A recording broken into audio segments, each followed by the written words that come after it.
L'intérêt du métail, on l'a vu, c'était de faire de la quantité de fourrage avec de la qualité, et énormément de qualité justement, ce qui peut remplacer le tourteau l'hiver dans l'alimentation des vaches. C'est grâce à la communication de la chambre avant tout que je me suis mis à faire ça. Grâce aux essais qu'ils avaient mis en place, j'ai voulu retransmettre chez moi ce qu'ils avaient fait en essai. J'ai donc pois, vesse, févrole, triticale avoine.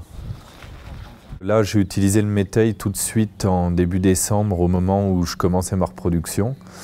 Et donc là, ça s'est plutôt bien passé parce que sur 215 vaches mises au taureau, j'en ai 194 de pleines, dont 94 sur les 3 premières semaines de reproduction. Donc on peut dire que j'en suis satisfait. Des vélages groupés de mi-septembre à fin novembre, donc c'est ce que je recherche. Donc oui, tout est bon dans ce que je recherchais, voilà, on a plutôt réussi. Ouais.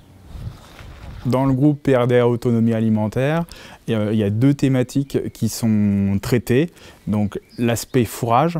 Donc, le fourrage est traité via des essais. Il y a eu différents thèmes d'essais qui ont été traités depuis maintenant 2 ans sur l'aspect métail. Donc il y en a eu dans le Loiret, dans le Cher et dans l'Indre. Et aujourd'hui, on travaille également sur les prairies sous couvert de métail. Donc sur les métails, ce qu'on a observé, c'est qu'on a eu des très bons rendements tôt en saison. Donc on avait fait 3 périodes de rendement, une très précoce autour du 20 avril et la plus tardive au 10 juin. Et on s'est rendu compte que très tôt en saison, on avait du rendement et de la valeur alimentaire. Donc l'idée des métails, c'est vraiment d'aller chercher des fourrages très tôt en saison pour avoir notre fourrage qu'on va appeler correcteur azoté. Et après, le deuxième aspect qui est traité, c'est l'aspect concentré.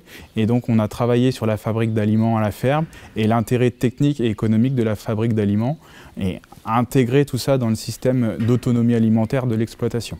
Donc il y a eu du chiffrage économique derrière qui a été fait. Pour la fabrique d'aliments à la ferme, les conclusions peuvent être très différentes suivant le système de production et le nombre de vaches. Parce que en fait, c'est plus on va avoir de concentré dans le système, plus on va diluer les coûts de fabrique d'aliments à la ferme. Par rapport à l'accompagnement des agriculteurs, l'idée c'est de les aider à avoir une approche globale de leur système. C'est-à-dire qu'on ne zoome pas juste par exemple sur les métails, c'est-à-dire que les métails, on essaie de les intégrer dans leur système d'exploitation, dans la rotation et après aller jusqu'à la ration de l'animal. Et donc c'est une approche globale du système.